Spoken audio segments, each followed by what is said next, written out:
ہوا یہ تھا کہ رسول اللہ صلی اللہ علیہ وسلم پر کسی وجہ سے وحی آنا بند ہو گئی، تاخیر ہو گئی، اس میں بہت دن ہوئے وحی نہیں آئی، تو غیر مسلموں نے یہ طعنہ دینا شروع کر دیا کہ ودع محمدن ربہ صلی اللہ علیہ وسلم، کہ محمد صلی اللہ علیہ وسلم کے رب نے ان کو چھوڑ دیا۔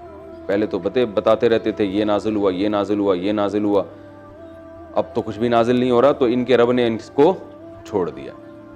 تو آپ صلی اللہ علیہ وسلم پر یہ بات بہت شاق گزری، غم ہوا کہ وحی کیوں نہیں آ رہی بھائی۔ تو پھر یہ والی صورت نازل ہوئی وَالضُّحَىٰ وَاللَّيْلِ اِذَا سَجَىٰ، اللہ نے قسم اٹھائی کہ دن کی روشنی کی قسم، وَاللَّيْلِ اِذَا سَجَىٰ، اور رات کی تاریکی کی قسم جب وہ قرار پکڑ لے۔ قرار پکڑنا کیوں کہا گیا ہے؟ اس لیے کہ جب رات اندھیری چھا جاتی ہے نا تو ہر چیز اس میں ٹھہر جاتی ہے، تو ہر چیز ٹھہرتی ہے، گویا رات ہی ساکن ہو گئی ہے۔ دن میں دیکھیں نا حرکتیں ہوتی ہیں، رات کا ایک ٹائم آتا ہے جس میں سب چیزیں خاموش۔ تو قرار پکڑنے کا مطلب یہ ہے کہ اس میں یعنی یہ ایک تشبیہ ہے ایک طرح کی کہ چیزوں نے قرار پکڑا، گویا اس رات ہی کو سکون حاصل ہو گیا۔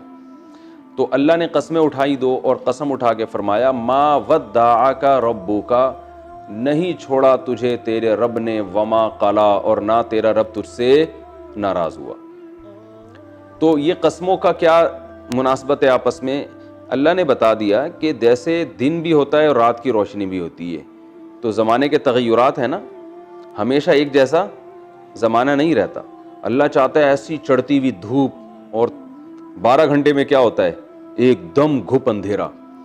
تو جس طرح روشنی کے ساتھ اندھیرے بھی ہیں، تو ایسے ہی وحی کے ساتھ خاموشی بھی ہے۔ آپ پر وحی کبھی آئے گی اور کبھی نہیں آئے گی، یہ تغیرات ہیں۔ تو وحی کا نہ آنا یہ اندھیرا ہے، اس میں روشنی نہیں مل رہی نا۔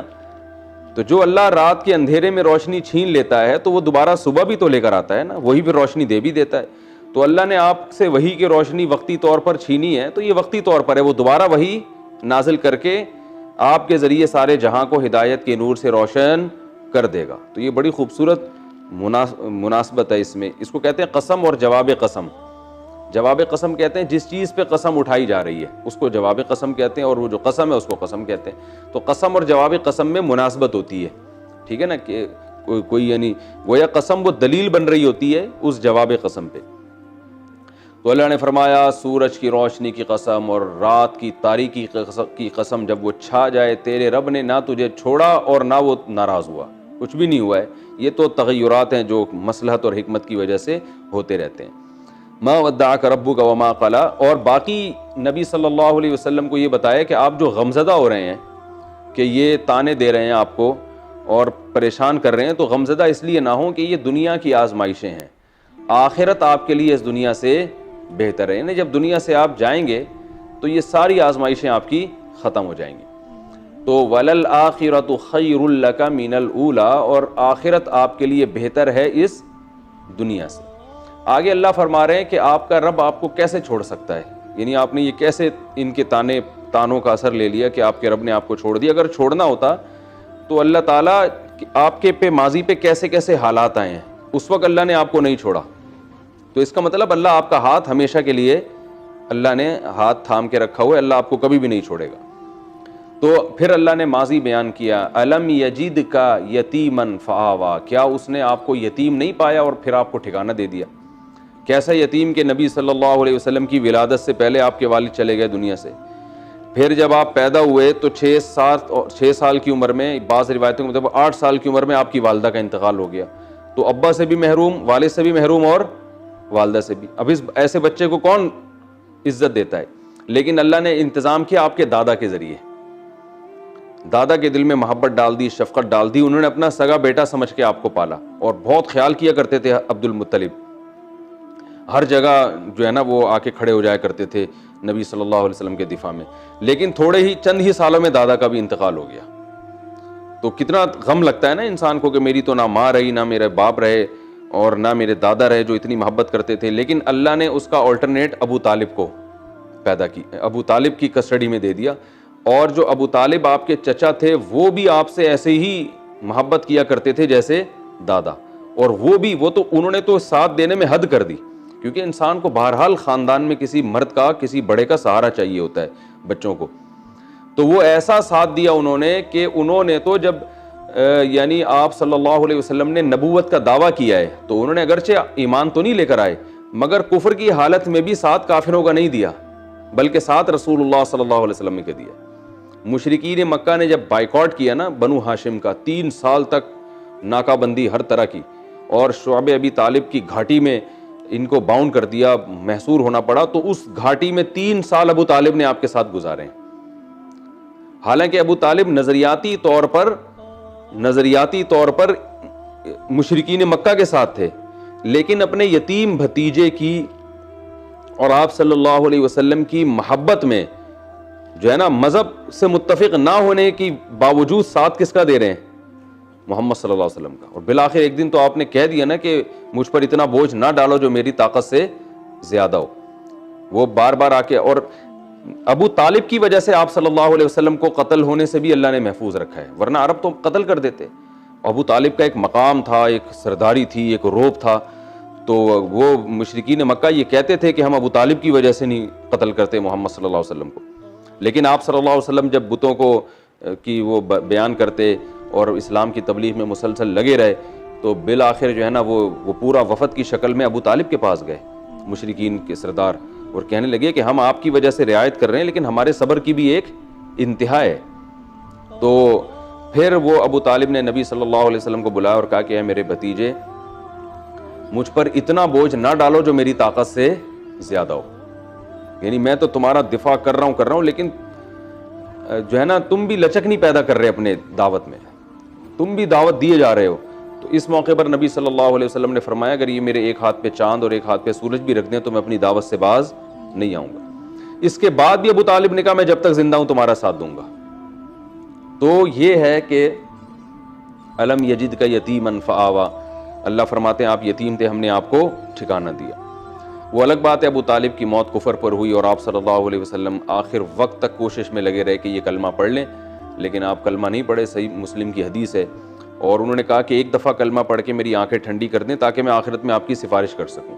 لیکن موت کے وقت عرب کے سردار موجود تھے تو ابو طالب نے کہا کہ اگر میں نے اس وقت کلمہ پڑھ لیا تو یہ سردار تانا دیں گے کہ ابو طالب عرب کا سردار تھا اور ساری زندگی باپ دادا کے دین پہ رہا, موت کے وقت موت کے ڈر سے کلمہ پڑھا. یعنی پڑھنا تھا تو پہلے پڑھ لیتا میں, اب تو صرف موت کے ڈر سے ہی کلمہ ہوگا, تو میں یہ عار ذلت برداشت نہیں کر سکتا. اور اس کے الفاظ ہیں اخترت النار علی العار, میں جہنم کی آگ برداشت کر لوں گا لیکن آگ دنیا کی ذلت کے لوگ مجھے تانا دیں کہ ساری زندگی تو اسلام قبول نہیں کیا اور بس موت کے ڈر سے, یعنی اس کو وہ ایک طرح کی اپنے خیال میں منافقت سمجھ رہے تھے. تو اور اس پہ ایک شعر بھی ہے بڑا دلچسپ کہ میں وَلَقَدْ عَلِمْتُ بِأَنَّ دِينَ مُحَمَّدٍ مِّن خَيْرِ أَدْيَانِ الْبَرِيَّةِ كُلِّهَا, کہ مجھے یقین ہے اللہ کی قسم کہ محمد جو میرا بھتیجا ہے اس کا لایا ہوا دین تمام دینوں میں سب سے بہترین دین ہے. کیونکہ تعلیم تو جانتے تھے نا کتنی بہترین تعلیمات دے رہے ہیں وہ, لیکن کیا ہے لولا الملامت او حدار مسبت, اگر ملامت اور یہ جو بعد میں برا بھلا کہنے کا خوف نہ ہوتا تو آج میں اپنے بھتیجے کی آنکھیں ٹھنڈی کر دیتا. اسی پہ قرآن مجید کی آیت نازل ہوئی کہ کیونکہ نبی صلی اللہ علیہ وسلم کو غم بہت زیادہ ہوا تھا آپ کے انتقال کا, تو قرآن مجید کی آیتیں نازل ہوئیں انک لا تہدی من احببت ولکن اللہ یہدی من یشاء, کہ اے نبی صلی اللہ علیہ وسلم جس سے آپ محبت کرتے ہیں اس کو ہدایت نہیں دے سکتے, اللہ جس کو چاہتا ہے ہدایت دیتا ہے. تو آپ کو تو محبت تھی, آپ کے چچا ہیں اور ہونی چاہیے, تو لیکن یہ کہ ہدایت آپ کے قبضے میں نہیں ہے. تو یہ جو ہے نبی صلی اللہ علیہ وسلم کی کفالت کا اللہ نے انتظام کیا. اس سے بھی پتہ چلتا ہے کہ اللہ تعالیٰ بعض دفعہ کافر کے ذریعے بھی کسی غیر مسلم کے ذریعے بھی دین کا کام لے لیتے ہیں, اور یہ بھی پتہ چلتا ہے کہ جتنے بھی غیر مسلم ہیں سارے اسلام دشمن نہیں ہوتے, ان میں بہت سے سپورٹر بھی ہوتے ہیں, تو ان کو آخرت میں سزا کم ملے گی.